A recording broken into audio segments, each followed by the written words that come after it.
The quiet valley.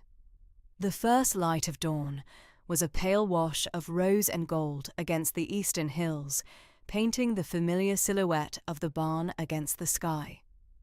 Ilara stirred, the scent of hay and damp earth already filtering through her open window. The quiet valley was never truly silent. The lowing of cows, the distant crow of a rooster, the rhythmic clack, clack, clack of her father's milking machine. These were the symphony of her mornings. She rose, the cool floorboards a gentle shock to her bare feet, and dressed in her customary blue dress and white cap. Each movement was imbued with a quiet purpose, a reflection of the life she'd always known. Downstairs, the kitchen was already warm with the heat of the wood stove and the aroma of baking bread. Her mother, Miriam, hummed softly as she kneaded dough, her hands moving with practiced grace. Ilara joined her sister, Sarah, at the long wooden table, setting out stoneware plates and mugs. There was a comfortable rhythm to their mornings, a dance of unspoken understanding. Life here, in the heart of the community, was predictable and safe. It was a life woven from faith and hard work, a tapestry of shared values where every thread had its place. Sometimes, as she peeled potatoes or churned butter, a fleeting curiosity would prickle at her, a whisper of what lay beyond the rolling hills that cradled their valley. But such thoughts were quickly dismissed, like dust motes in a sunbeam. There was satisfaction in her daily tasks, a deep sense of belonging that was both comforting and all-encompassing. Later that morning, as Ilara was hanging freshly laundered sheets on the line, the distant rumble of an approaching wagon broke the familiar quiet. It wasn't the sturdy clip-clop of a buggy or the heavy roll of a farm cart. This was different, louder, and accompanied by the unfamiliar whine of an engine. Her younger brothers, Daniel and Jacob, stopped their play by the creek, their heads tilting in unison. Even the chickens seemed to pause their scratching. A plume of dust billowed over the rise, growing steadily larger, until a faded blue pickup truck, pulling a small, open-sided trailer laden with tools, finally chugged into view. It was an anomaly, a splash of vibrant, modern color against the muted greens and browns of their landscape. The truck was well used, its paint dulled by sun and travel, but it gleamed in spots where the morning light caught polished chrome. The driver, a young man with a shock of light brown hair that fell across his forehead and eyes the color of a summer sky, steered the vehicle slowly towards the communal barn. He wore a faded denim shirt, its sleeves rolled up to reveal strong forearms, and trousers that, while practical, were clearly not of their making. Ilara, usually reserved, found her gaze drawn to him, a flicker of something she couldn't quite name stirring within her. He was an outsider, undeniably. His presence alone was a disruption, a stone tossed into the placid pond of their existence. The truck rumbled to a stop near the barn, where Bishop Miller and Deacon Stoltz were already waiting, their expressions a mixture of curiosity and stoic welcome. The young man killed the engine, and the sudden silence felt vast, pregnant with unspoken questions. He hopped out, his movements fluid and unhurried. He offered a polite, if somewhat shy, smile to the two elders. "Good morning, gentlemen," he said, his voice surprisingly gentle, carrying a faint accent Ilara couldn't place. "My name is Finn O'Connell. I'm the carpenter you sent for to help with the new meeting house roof."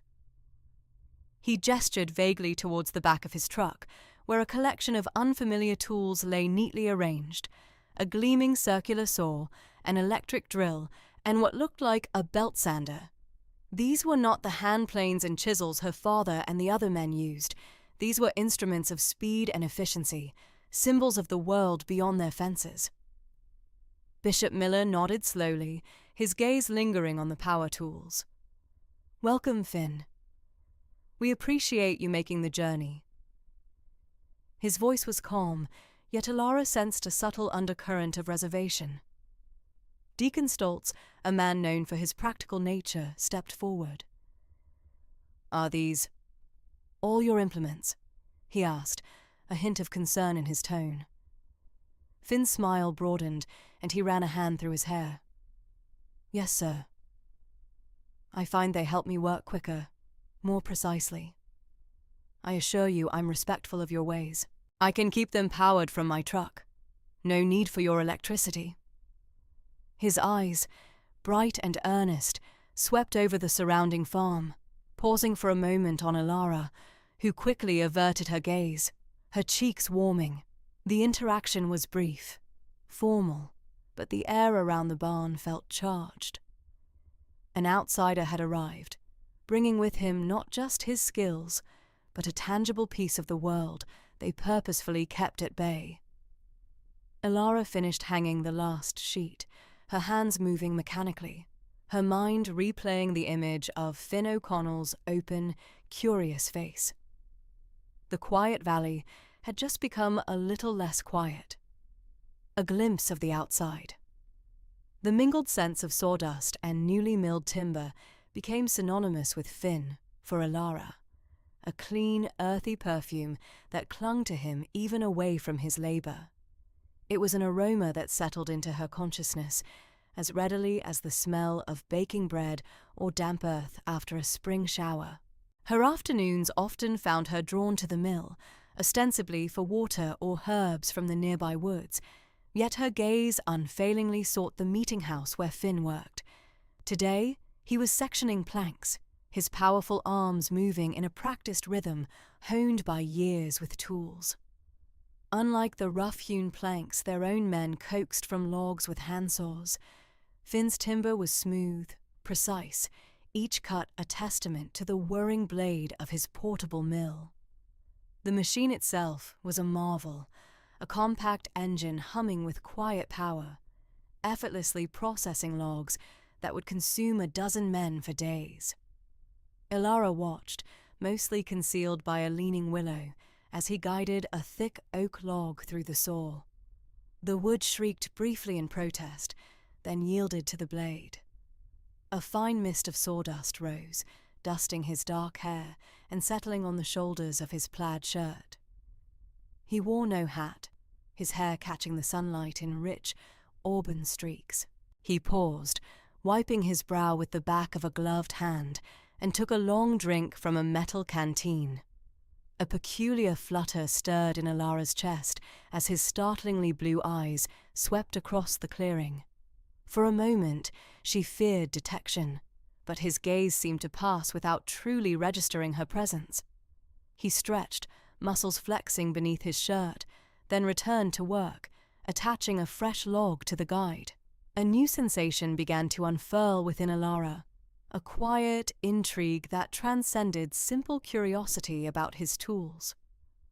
This was about him, his fluid movements, his focused intensity, the very way he inhabited his work.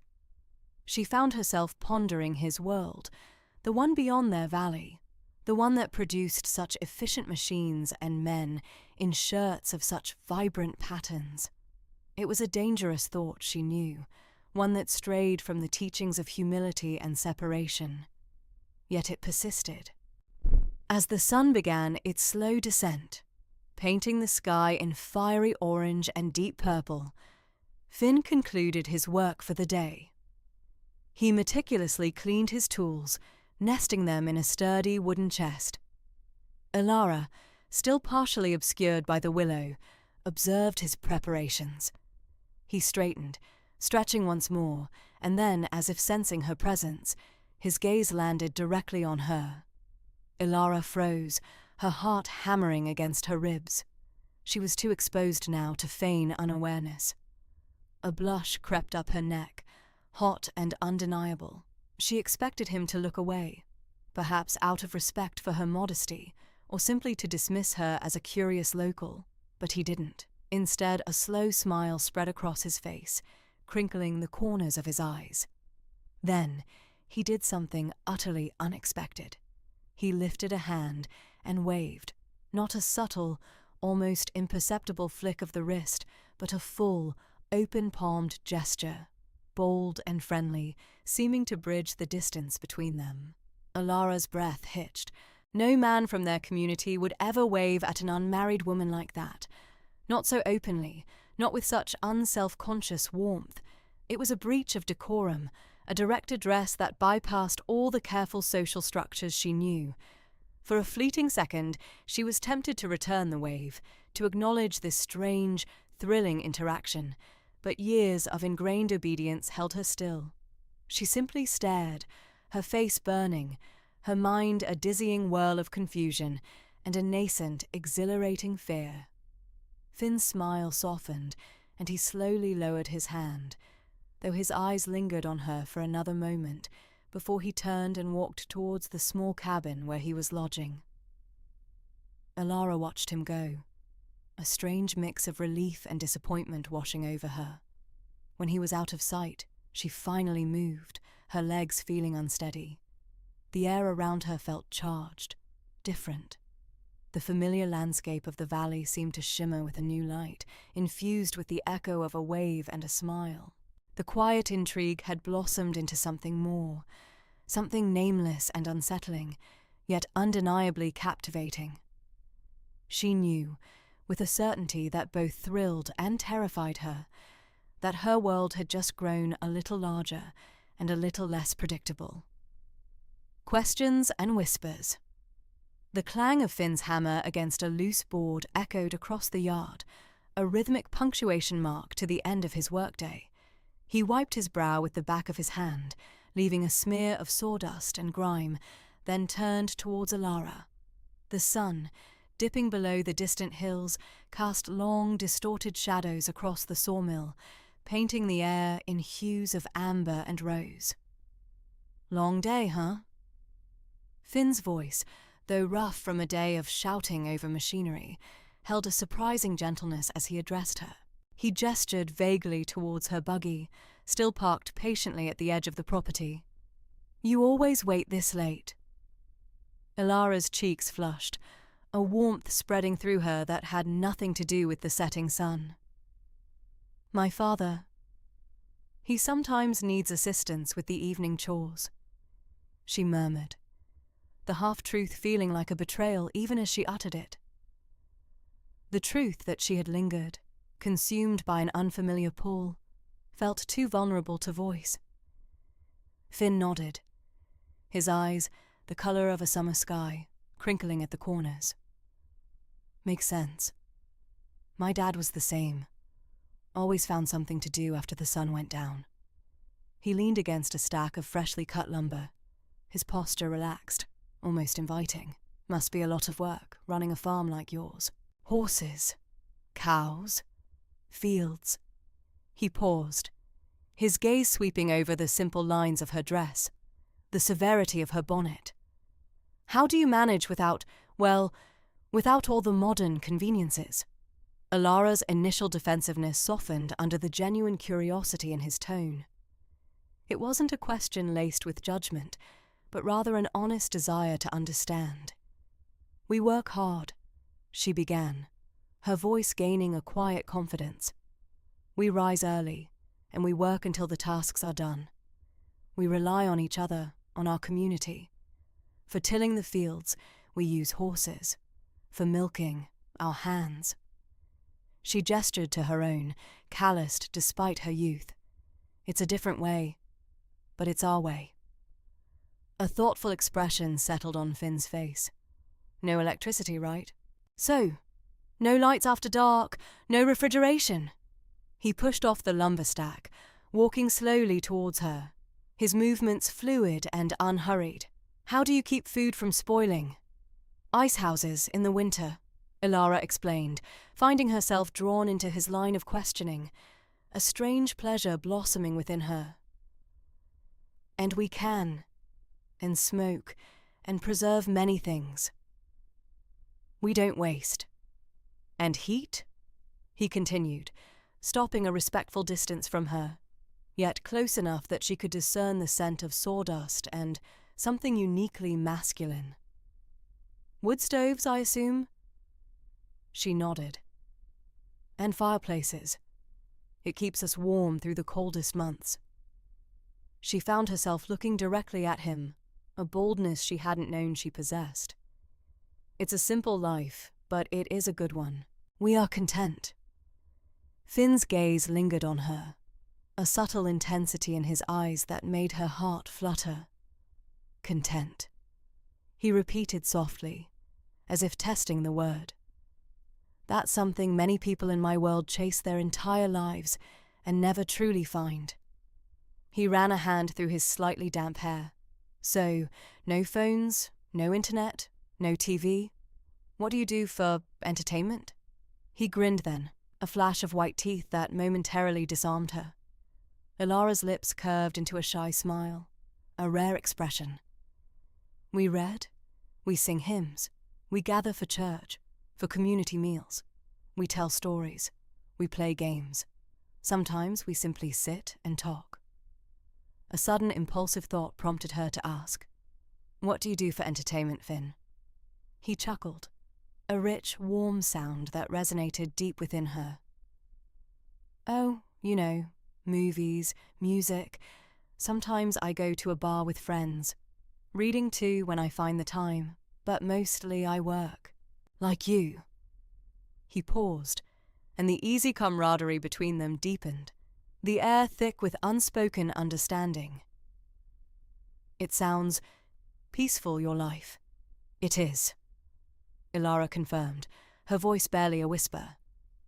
The sun had finally dipped below the horizon, painting the sky in fiery streaks of orange and purple. The first stars began to prickle through the fading light. A silence settled between them, not awkward, but comfortable, filled with the hum of crickets and the distant lowing of cattle. This rare connection, forged in simple questions and honest answers, felt fragile yet immensely significant. It was a bridge, slender and new, spanning the vast chasm between their two worlds, and Ilara, for the first time, felt a powerful urge to cross it. "I should go," she said, the words feeling foreign and unwelcome on her tongue. Finn nodded, his smile softening. "Yeah, me too." He didn't move, though, just watched her with that same gentle intensity. Maybe I'll see you around, Ilara." The question hung in the twilight. An invitation, a silent promise. Ilara didn't answer, but as she turned and walked towards her waiting buggy, a quiet certainty bloomed in her chest. She knew, with a thrill that both exhilarated and terrified her, that he would. Stories by the creek, the rhythmic thwack of the splitting maul, usually signaled the close of Ilara's father's daily chores, a familiar rhythm that released her from the sawmill's periphery. Now, however, Finn's voice held her captive. "Ever seen a city, Ilara?" he asked, leaning against a stack of freshly milled cedar, its sharp, clean scent cutting through the twilight air. Ilara clutched her shawl tighter, a faint blush warming her cheeks. "No. Papa says they're overwhelming." Finn chuckled, a low rumble that vibrated through the lumber. "Overwhelming's one way to put it. Imagine structures so tall they pierce the clouds, thoroughfares teeming with metal boxes moving swifter than any horse, lights that banish the night." He gestured with a hand still flecked with sawdust. "It's a different kind of wild, all concrete and glass and velocity." He spoke of roaring engines, of conveyances whisking you hundreds of miles in mere hours, of music throbbing through speakers, of a million faces blurring past. Ilara listened, her eyes wide, conjuring the impossible. Her world revolved around the clatter of hooves, the gentle sway of a buggy, the familiar faces of her community.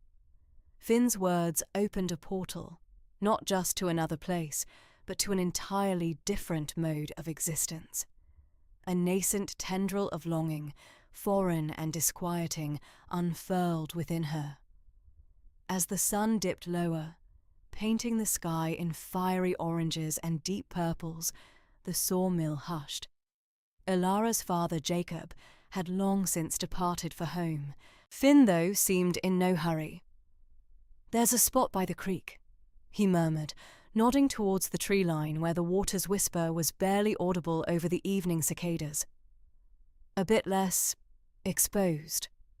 Elara wavered, a flicker of apprehension warring with her burgeoning curiosity.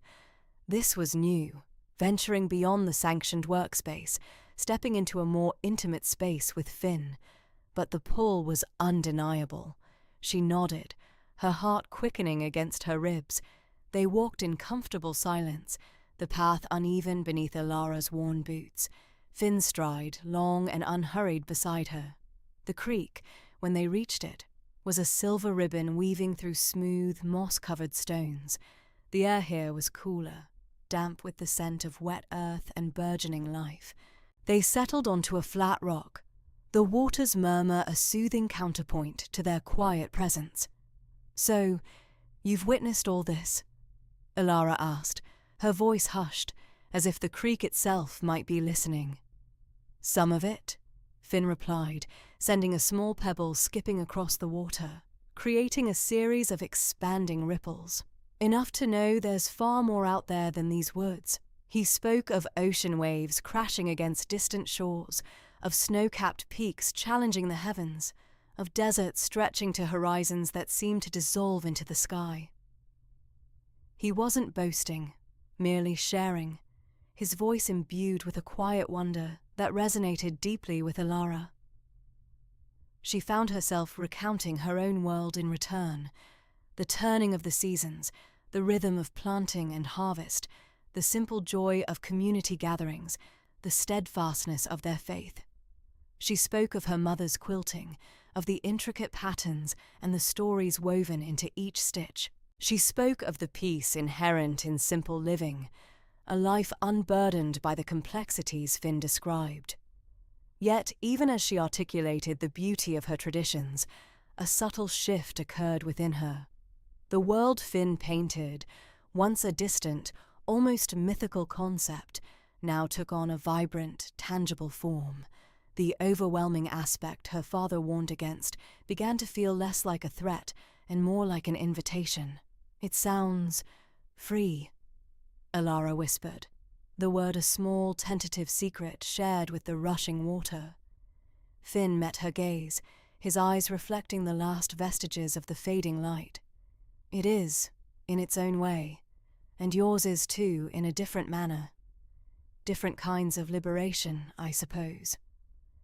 The moon began its slow ascent, casting long, dancing shadows on the water. Elara felt a profound sense of connection, a thread stretching between her traditional world and Finn's expansive one. It was thrilling, exhilarating, and terrifying. She knew, with a certainty that hummed in her veins, that these conversations by the creek were changing her, irrevocably. The quiet yearning, once a faint whisper, had grown into a persistent hum, a melody calling her towards an unknown horizon. The touch of a stone. The sun, a fiery orb, dipped below the western hills, painting the sky in hues of apricot and bruised plum. Dusk settled over the creek, softening the edges of the sycamore leaves and casting long, dancing shadows. Elara and Finn sat on the same moss-covered log, the air between them thrumming with an unspoken energy, a delicate thread spun from shared stories and burgeoning dreams. Finn, his gaze fixed on the gently flowing water, leaned forward. "Look," he murmured, his voice a low current against the creek's song. "Do you see that one?" Elara followed his gaze, her eyes scanning the bed of the creek. The water, clear and cool, revealed a mosaic of smooth, dark stones. "Which one?" she asked, her voice barely a whisper. The intimacy of their shared silence felt both exhilarating and terrifying. He reached out, his hand hovering for a moment, then gently took hers. His touch was unexpected, a light current that sent a jolt, sharp and sweet, through Elara's arm and into her chest. It wasn't a firm grip, nor a hurried one, but a careful, almost reverent connection of skin. Her breath hitched. The world seemed to shrink to this single point of contact, the warmth of his palm against hers, the slight roughness of his calloused fingers. "This one," he said, his thumb brushing lightly across the back of her hand as he guided her gaze. His touch lingered, a brand against her skin. Together their hands moved, a strange dance of discovery, until his fingers closed around a smooth, dark river stone, drawing it from the water. The stone was cool and slick, its surface reflecting the last vestiges of the fading light. He placed it in her open palm, and the coolness spread, a grounding sensation against the electric pulse of his touch, still vibrant on her skin. "Feel it," Finn urged, his voice soft, close. "It's been tumbled by the water for years, smoothed by the current, shaped by the journey." He didn't release her hand immediately, his thumb tracing the curve of the stone, his touch brushing against her knuckles with an accidental intimacy that made her heart leap. Ilara's fingers closed around the stone, its coolness a stark contrast to the heat radiating from Finn's hand, which still cradled hers. A shiver, not of cold, but of something entirely new and overwhelming coursed through her. It was a jolt, a silent exclamation that vibrated deep within her. It wasn't just the touch of skin. It was the touch of two souls recognizing something profound in each other. A wave of confusion washed over her, mingling with a yearning she couldn't name. It was different from the curiosity he had ignited, deeper than the spark of a new dream. This was a physical ache, a recognition of something long dormant within her, now awakened by the simple act of holding a stone with him. Her father's warnings about the outside world, about worldly temptations, echoed faintly in the recesses of her mind, but they felt distant, overshadowed by the immediate, undeniable presence of Finn. She looked up at him, her eyes wide, searching.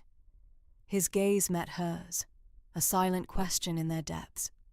The fading light cast his features in shadow, but she could see the gentle curve of his lips, the intensity in his eyes. For a fleeting moment, everything else, her community, her future, her faith, receded, leaving only the two of them, the river stone and the undeniable current flowing between them.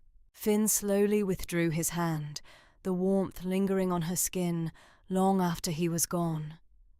The air grew cooler, but Ilara felt a strange heat bloom within her. The stone in her hand felt heavier now, imbued with more than just its natural properties. It was a tangible reminder of the jolt, the yearning, the silent shift that had just occurred. She clutched the stone, its smooth surface a comforting presence against her palm. The questions that had begun to form in her mind, about her faith and her future, suddenly had a new, more urgent dimension. She had known a different kind of freedom might exist, but she hadn't anticipated this confusing, exhilarating pull towards another person. This new yearning was a tangled knot of emotions, desire, fear, and a desperate hope for something she couldn't yet articulate. The world, once neatly delineated by the familiar boundaries of her life, now felt vast and unpredictable, full of possibilities she hadn't dared to imagine until the accidental brush of a hand, the shared touch of a simple stone, a friend's warning. The scent of freshly baked bread mingled with the sweet perfume of honeysuckle as Ilara moved through the communal kitchen, her hands kneading dough with practiced rhythm. Yet, her focus wasn't on the rising yeast or the warmth emanating from the hearth. Her gaze, subtle as a butterfly's wing beat, drifted towards the barn where Finn was helping her father mend a broken fence post. He was a silhouette against the sun-drenched timber, his movements fluid and strong. A warmth, both familiar and startlingly new, bloomed in Ilara's chest. "You're distracted, Ilara." Martha's voice, sharp yet tinged with concern, cut through Ilara's reverie. Martha, her plain bonnet framing a face etched with a practical wisdom beyond her years, watched her friend with an intensity Elara found unnerving. Martha was loyal, practical, and deeply devoted to the Ordnung, the unwritten rules governing their lives. Elara fumbled with a flour sack, a blush creeping up her neck, just thinking about the harvest. It was a clumsy lie, and she knew Martha saw through it. Later that afternoon, Elara found Finn sitting on a low stool outside the barn, a small piece of pine cradled in his hands. His knife, a glinting sliver of metal, danced across the wood, coaxing shape from the raw material. He looked up as Elara approached, a gentle smile softening the angles of his face. The air between them crackled with an unspoken understanding, a secret language only they seemed to comprehend. "What are you making?" Elara asked, her voice a hushed whisper. "A little something," Finn replied, his eyes twinkling. He carefully shaved another curl of wood, revealing the delicate curve of a wing. It was a bird, small and exquisite, its form emerging with each precise stroke. The forbidden nature of it, a carved likeness, a frivolous object not born of necessity, hummed in the air. Yet Elara felt no fear, only a profound sense of wonder. He held it out to her, the smooth wood warm against her palm. Its tiny eyes, carved with astonishing detail, seemed to hold a spark of life. Elara's fingers traced the graceful arc of its tail feathers, a silent testament to Finn's artistry and his disregard for their strictures. A profound gratitude, mingled with a thrilling sense of defiance, swelled within her. Martha, carrying a basket of freshly picked beans, paused at the edge of the barn, her gaze narrowing. Her lips thinned into a tight line as she watched Elara clutch the wooden bird, her face alight with an unfamiliar joy. The air thickened with unspoken disapproval. That evening, as the last rays of sunlight painted the sky in hues of orange and purple, Martha found Elara by the creek, the wooden bird tucked carefully into her apron pocket. The familiar sound of crickets chirping filled the silence that stretched between them. "Elara," Martha began, her voice low and grave. "I've seen you." Elara's heart pounded against her ribs like a trapped bird. She knew what Martha meant. The stolen glances, the hushed conversations, the way her world had subtly shifted on its axis. "Seen what?" Elara asked, feigning innocence, though her voice trembled. Martha stepped closer, her gaze unwavering. "You've changed. There's a light in your eyes that wasn't there before. And it's because of him." She gestured vaguely towards the direction of Finn's temporary lodging. "You know the rules, Elara. We are to live simply, without adornment, without distractions from the Lord's path." Martha's voice gained a firmer edge, a reflection of the deep-seated fear she carried. "Such things bring shame upon the family. Shunning. Your father, he would be devastated." Elara clutched the wooden bird through her apron, its tiny form a tangible reminder of her burgeoning feelings. "He's just a friend, Martha." The lie tasted bitter on her tongue. "Friends do not carve frivolous idols for one another," Martha retorted, her voice tinged with a raw urgency.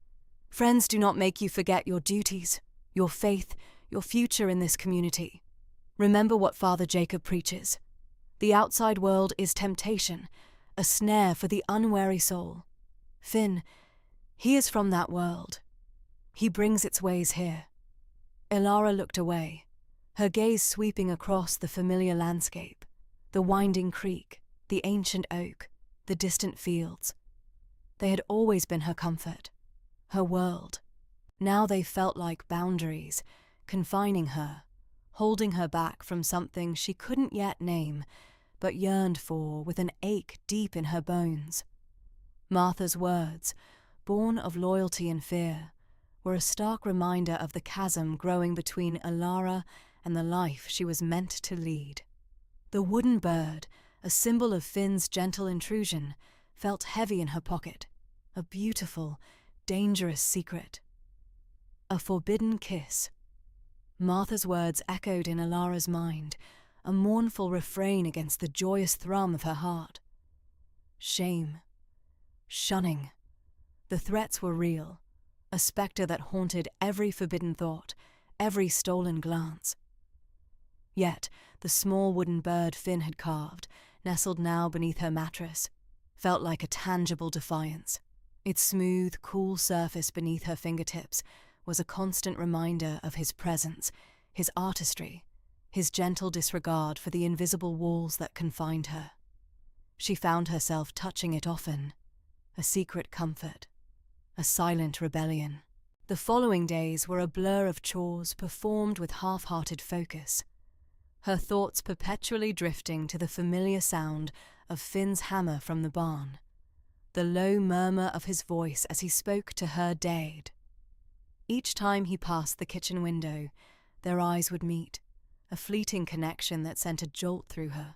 It was a language spoken in glances, in the almost imperceptible tilt of his head, the slight curve of his lips that was meant only for her. One evening, after the last embers of the sunset had faded and the farm settled into the hush of twilight, Alara found herself drawn towards the edge of the orchard. The air was cool, carrying the scent of ripe apples and damp earth. A sliver of moon hung low in the sky, casting long, distorted shadows. She told herself she was merely stretching her legs, enjoying the quiet before bed. But a deeper, more urgent pull guided her steps. She saw him silhouetted against the fence, his shoulders broad, his gaze fixed on the horizon. He wasn't working. He was waiting. Her breath caught in her throat, the weight of Martha's warnings pressed down, a cold hand on her shoulder, but the warmth radiating from Finn, even from a distance, was a more powerful current. As she drew closer, he turned, a soft smile gracing his lips. There was no need for words. The understanding between them was a silent current, flowing beneath the surface of their constrained lives. "Alara," he murmured, his voice a low rumble that sent a shiver down her spine. He extended a hand, and without hesitation she took it. His skin was warm, calloused from work, yet surprisingly gentle. They walked in silence, away from the faint glow of the farmhouse, deeper into the shadow of the apple trees. The world narrowed to the feel of his hand in hers, the soft rustle of leaves underfoot, the rhythmic beat of her own heart. The air itself seemed to thicken with unspoken emotion, a tangible presence between them. Finally, Finn stopped beneath the oldest apple tree, its gnarled branches reaching out like ancient arms. He turned to face her, his eyes, in the faint moonlight, dark and searching. I can't stop thinking about you," he confessed, his voice barely a whisper. Alara's throat tightened. "Nor I you." The admission felt both terrifying and liberating. He reached out, his fingers tracing the curve of her jaw, a feather-light touch that nonetheless ignited a spark within her. Her world tilted, the distant chirping of crickets, the rustle of leaves, the chill in the air, all faded into an indistinct hum. There was only Finn, his proximity, the quiet intensity in his gaze. He leaned in slowly, giving her every opportunity to pull away. But Alara found herself leaning in too, drawn by an irresistible force. His lips, soft and tentative at first, met hers. It was a revelation, a jolt of pure, unadulterated sensation that stole her breath and shattered every boundary she had ever known. The world spun, then settled, focused entirely on the tender pressure, the gentle exploration. It was a kiss that tasted of apples and moonlight, of forbidden desires and burgeoning hope. When he finally pulled away, their eyes met again, wide with a mixture of awe and dawning realization. The silence that followed was heavy, laden with the gravity of their shared transgression. This wasn't just a stolen moment, it was a pact, a silent agreement to venture into dangerous territory. Ilara. Finn breathed, his voice rough with emotion. You know what this means. She nodded, her heart hammering against her ribs. She knew. She understood the weight of it, the risks, the potential for ruin. But as she looked into his eyes, she felt an unfamiliar surge of defiance, a quiet strength she hadn't known she possessed. For the first time, the fear of shame felt distant, eclipsed by the intoxicating promise of something entirely new. She had taken her first real step outside the boundaries of her world, and there was no turning back. The lingering storm, the sky, bruised purple and grey, offered no promise of dawn. Rain, not the gentle spring shower Ilara was accustomed to, but a relentless, hammering deluge, had begun in the small hours, rattling the window panes and seeping into the very quiet of the house. By mid-morning, the wind howled like a banshee, tearing at the sturdy oak trees in the yard, stripping them of their nascent leaves. The stream, usually a placid ribbon of water, had swollen into a roaring torrent, its angry current eating away at the banks. Finn, due to depart with the first light, remained. The narrow path leading out of the valley, a winding track of compacted earth and loose stone, would be a treacherous mudslide, impassable for his wagon.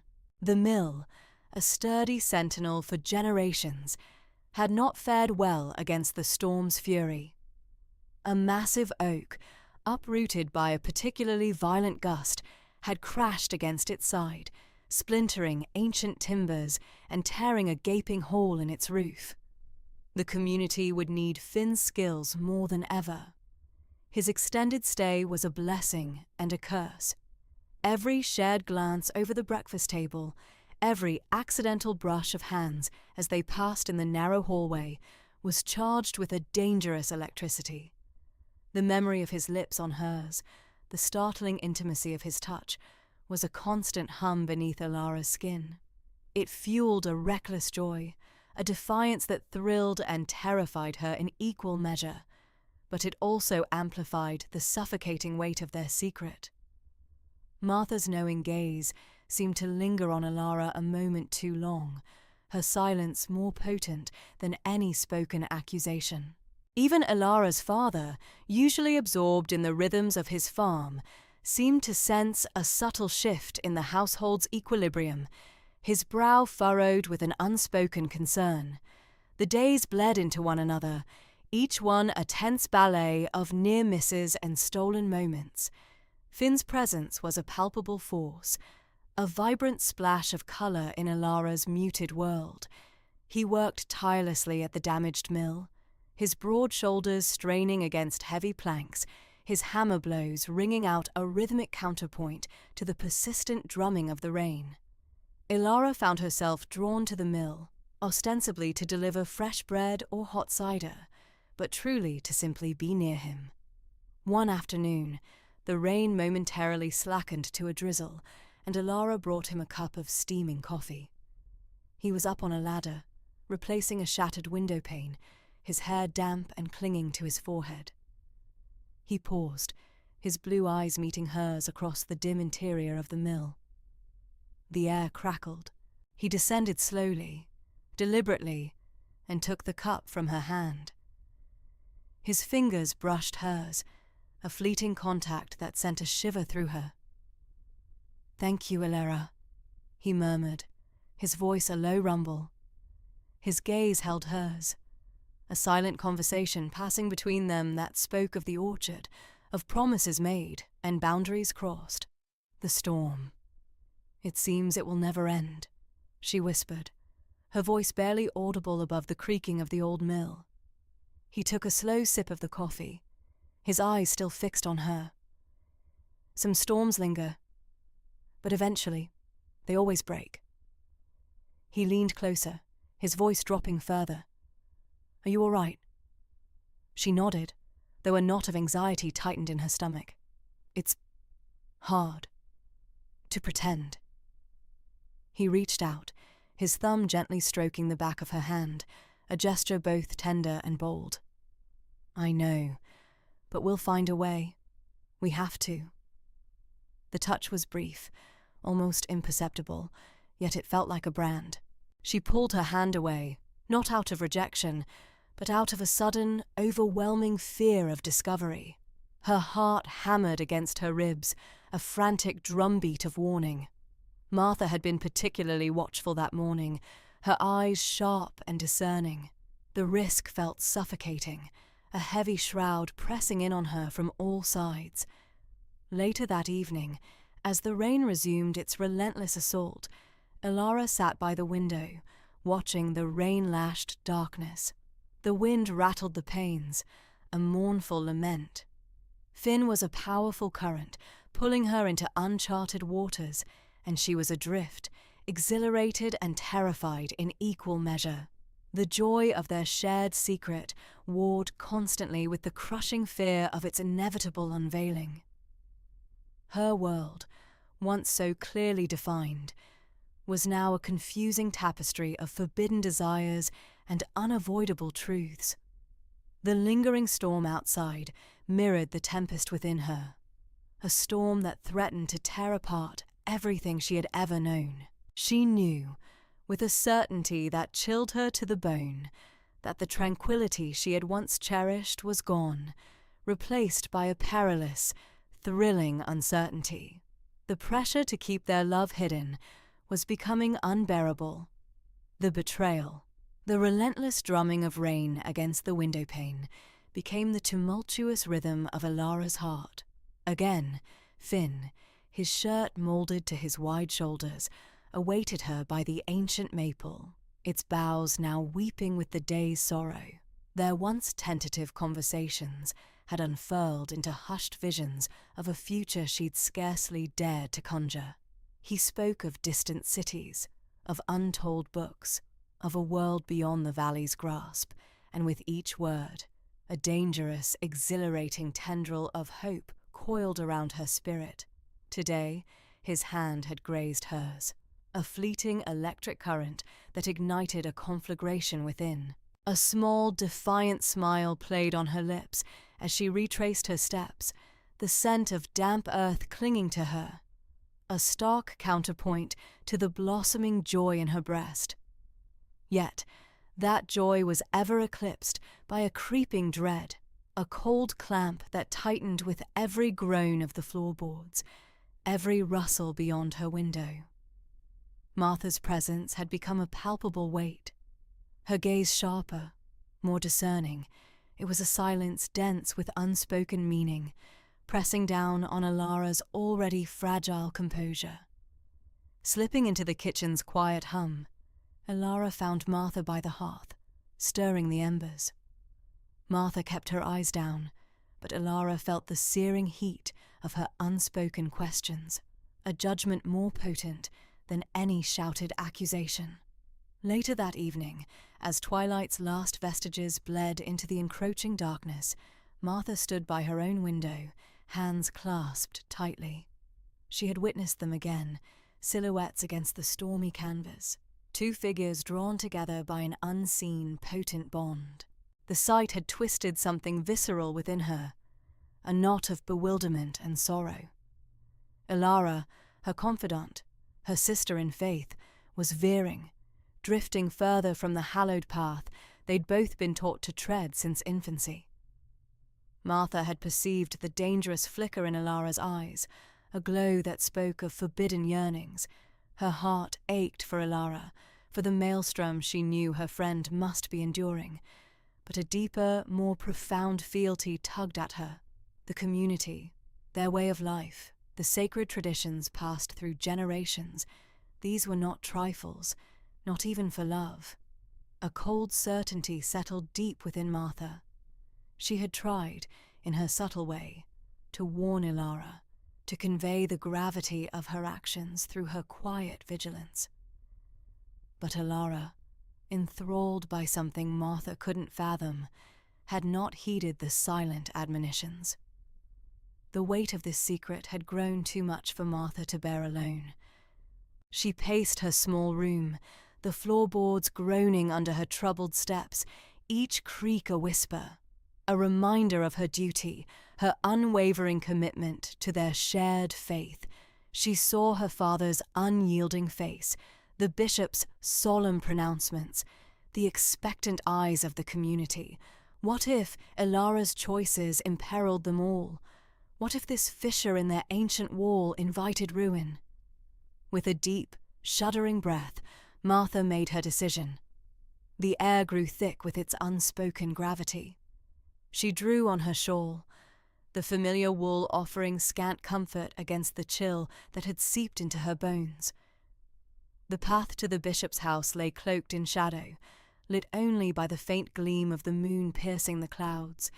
Each step was a monumental effort, a battle between the Martha who cherished her friend and the Martha who upheld her faith above all else. The scent of pine and damp earth filled her nostrils, an aroma usually synonymous with peace, but tonight it only amplified her disquiet. When she reached the bishop's door, her hand trembled as she knocked. The sound echoed in the quiet night, a stark punctuation mark to her internal turmoil. The bishop, a man whose wisdom and gentle authority guided their community, opened the door, his kind eyes clouded with concern at her late-night visit. Martha swallowed hard, her throat constricted with emotion.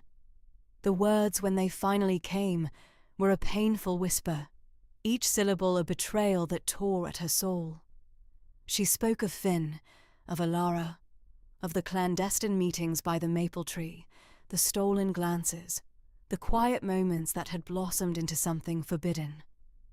Her voice was barely audible, thick with unshed tears, as she laid bare the truth that would undoubtedly shatter Ilara's world.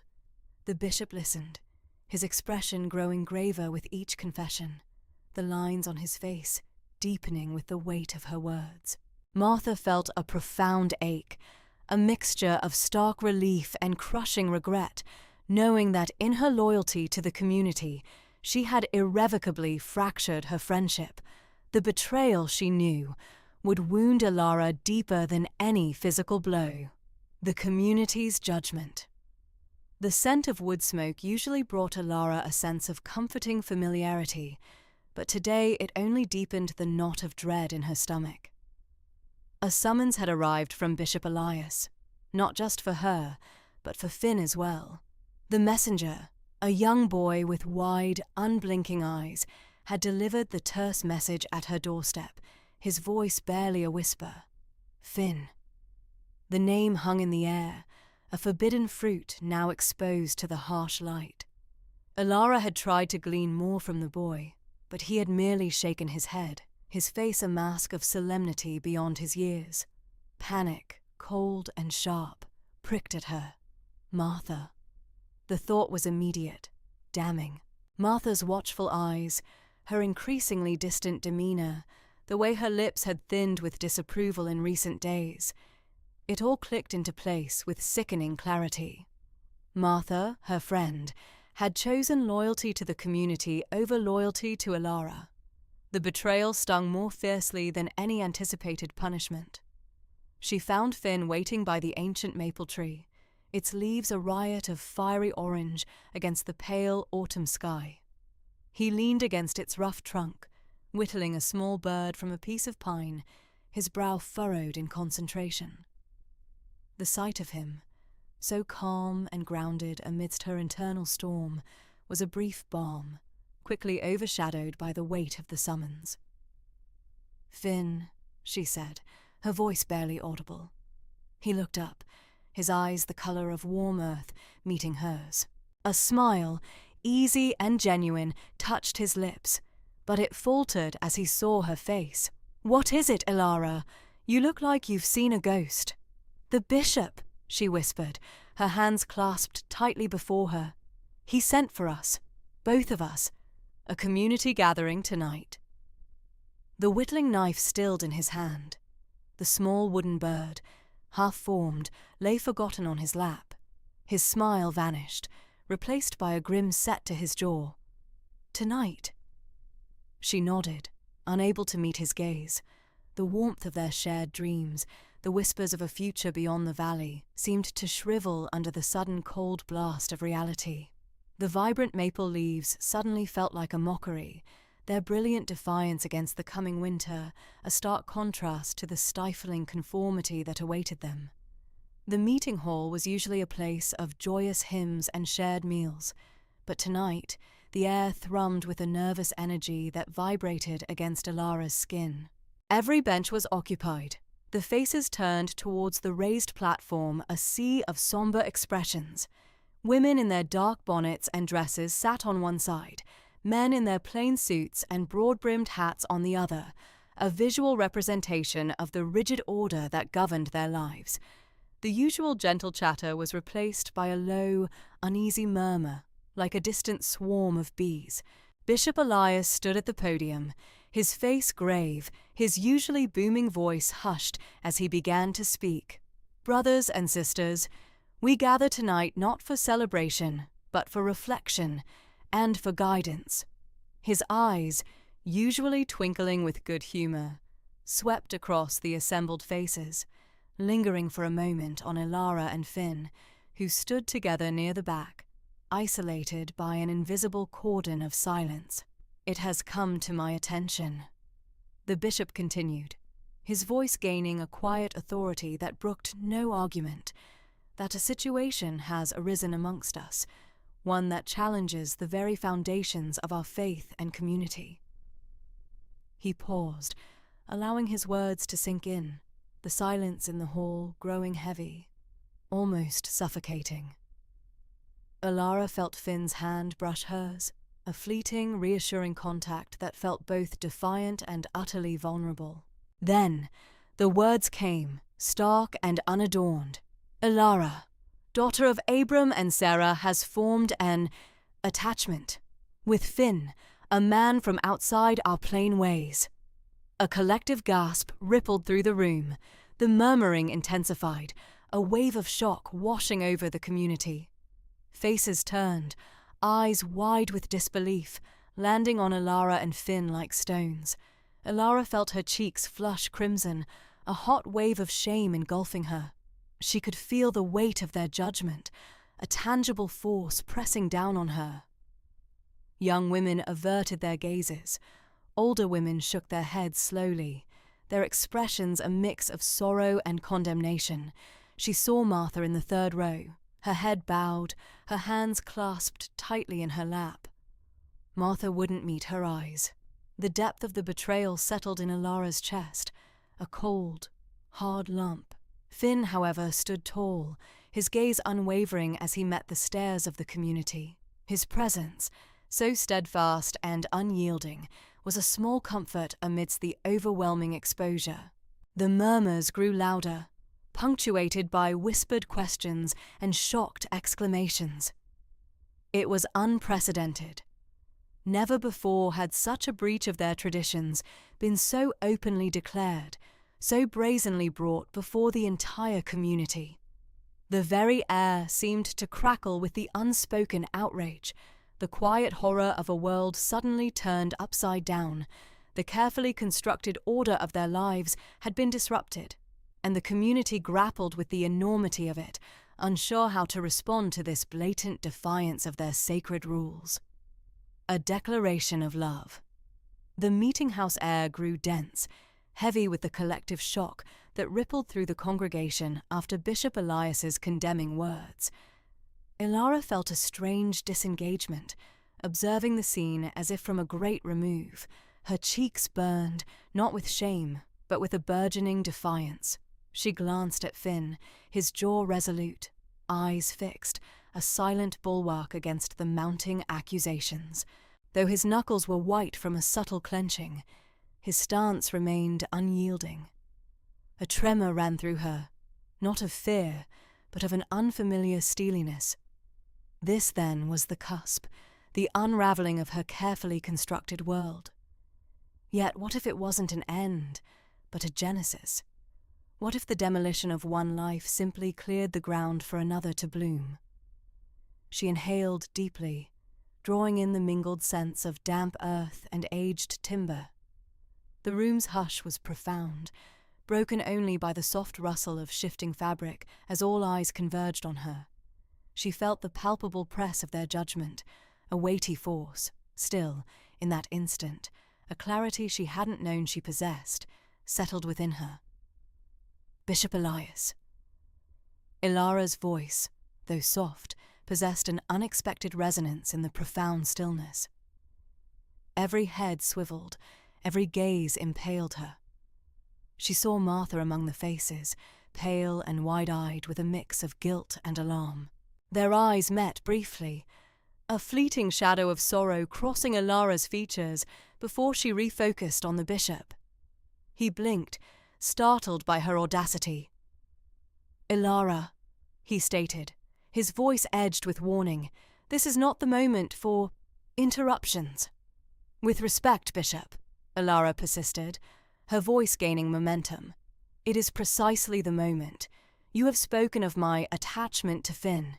You have denounced it as a sin, a transgression against our customs."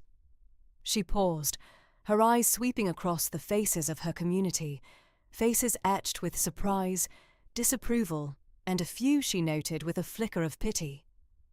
"You are right," she declared, her tone ringing with newfound conviction. A collective murmur rippled through the congregants. Finn beside her stiffened, his head snapping towards her, his dark, intense eyes seeking hers, a silent question in their depths. She met his gaze, a communication passing between them, an unspoken covenant forged. "I am attached to Finn," Ilara affirmed, her voice crystalline and strong. "More than attached, I love him." The words hung suspended, shattering the last vestiges of quiet. A wave of gasps, exclamations, and shocked whispers erupted. Faces twisted in disbelief, in outrage. Children, sensing the sudden seismic shift in the atmosphere, began to whimper. It was as if she had uttered a forbidden incantation, snapping a sacred spell that had held them all enthralled. Bishop Elias's face, typically a mask of serene authority, contorted into a grimace of horror and fury. "Ilara!" he thundered, his voice booming through the hall, carving a path through the rising din. "Silence! How dare you voice such blasphemy in this hallowed space?" But Ilara was not to be quelled.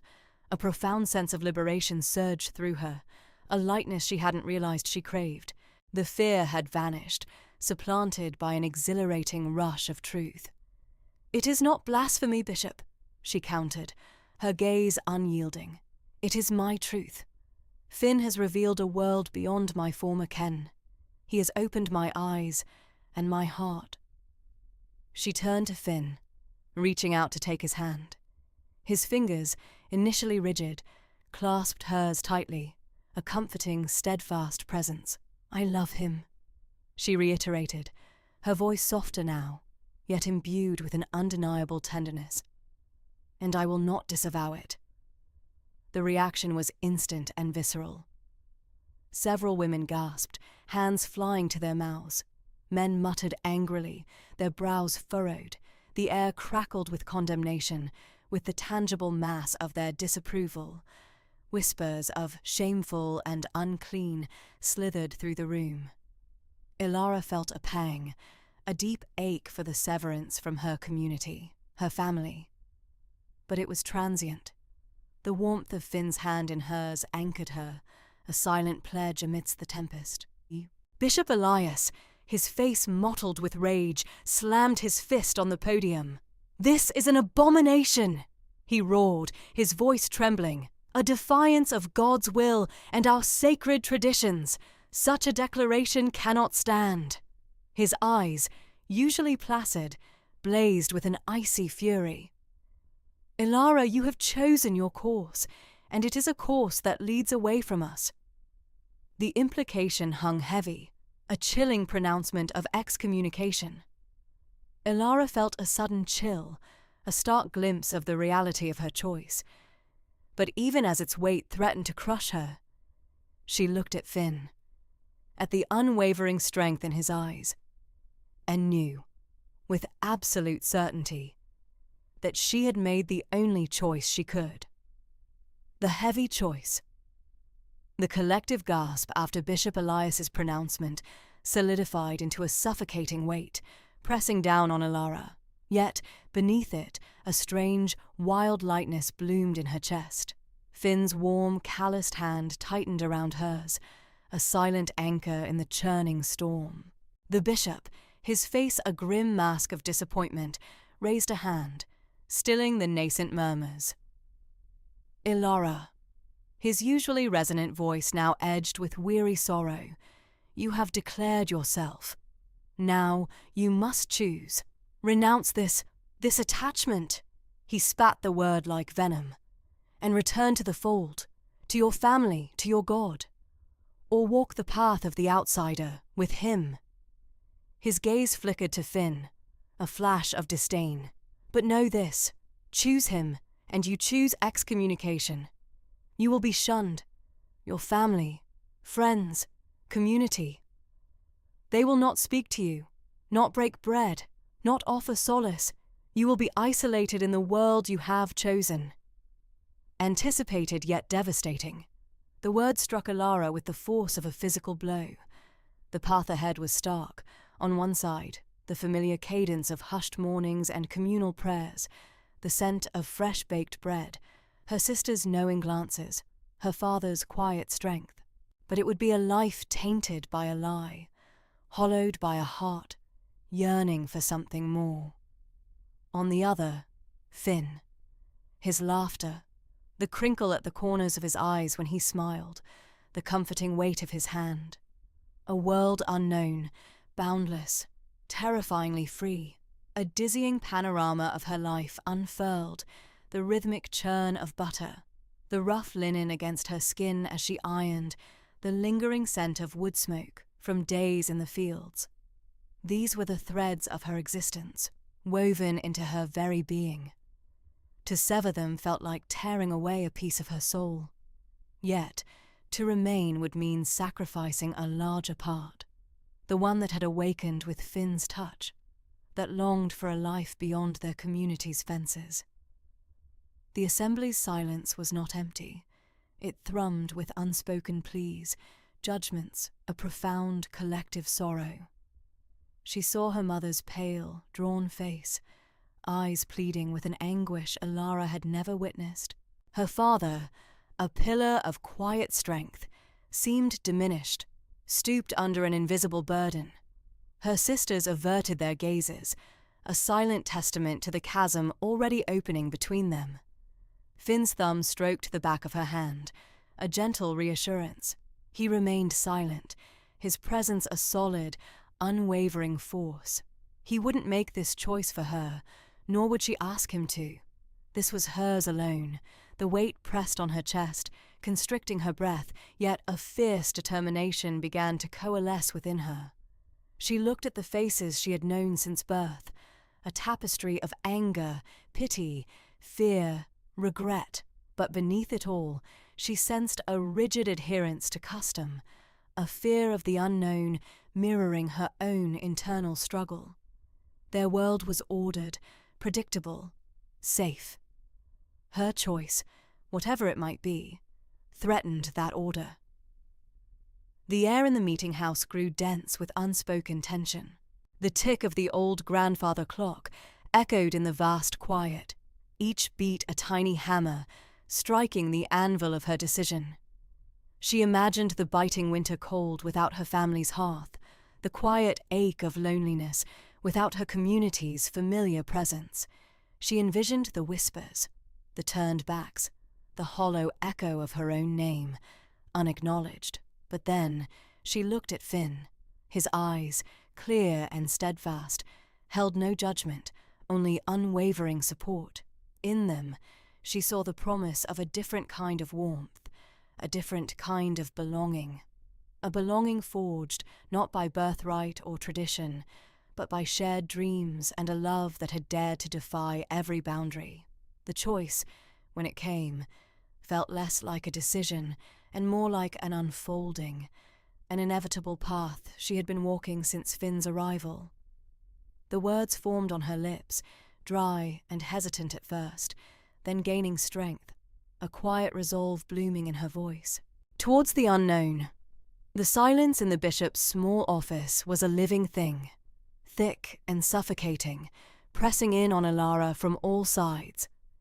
Elias's gaze, usually so gentle, now held a sternness that felt like a physical blow.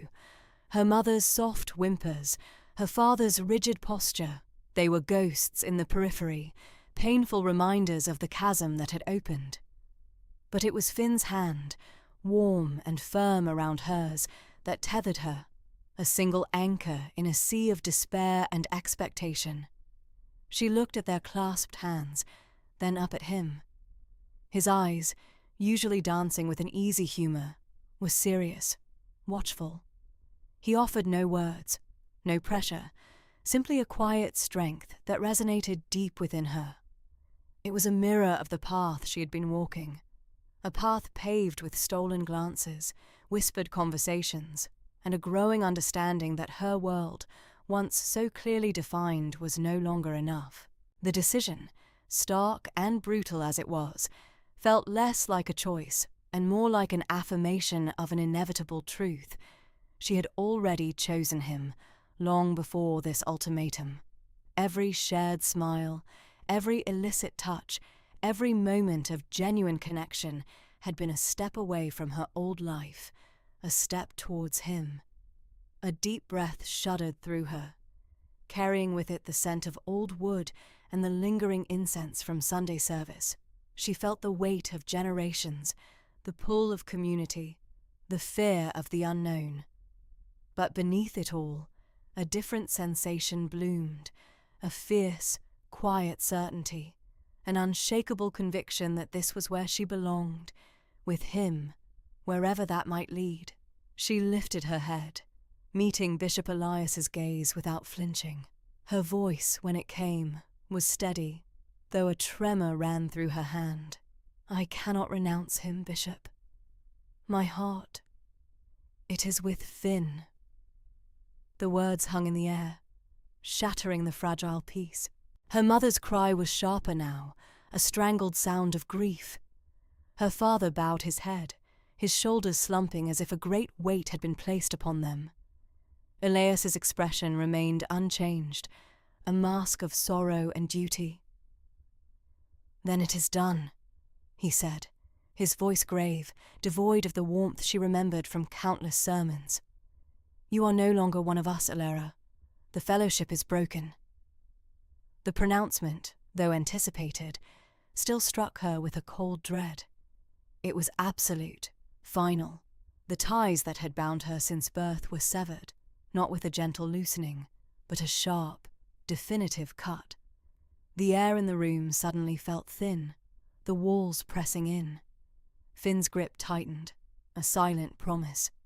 He turned, a slight tug on her hand, and Alara, without a backward glance, followed.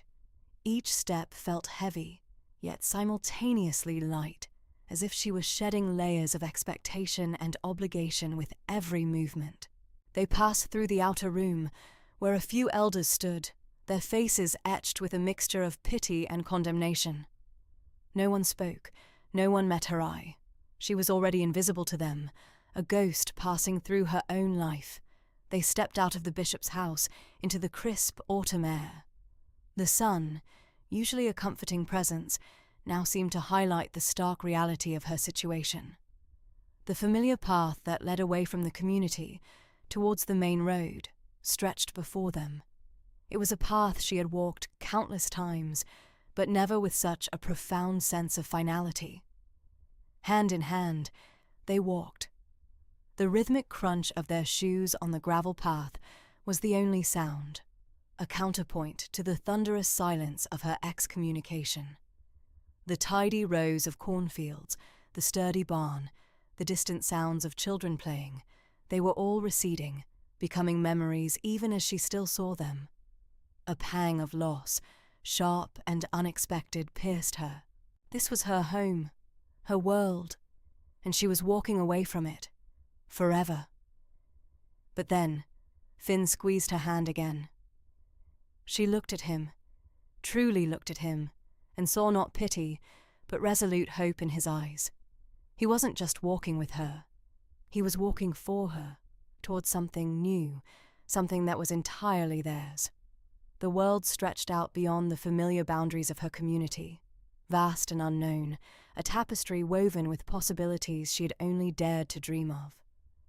As they reached the edge of the community, where the gravel road met the wider paved route leading to the outside world, Ilara paused. She turned, taking one last look at the cluster of homes, the meeting house, the simple, ordered life she was leaving behind. A single tear traced a path down her cheek, but it was not purely a tear of sorrow. It was a tear of farewell, of acceptance, and of the brave, terrifying thrill of stepping into the unknown. Then she turned back to Finn, her gaze clear and unwavering. He offered a small, reassuring smile, and together they stepped onto the paved road, their footsteps echoing a new rhythm. The future stretched before them, an open horizon, daunting and exhilarating. They were no longer just Ilara and Finn. They were two souls forging a new path, together, towards the unknown.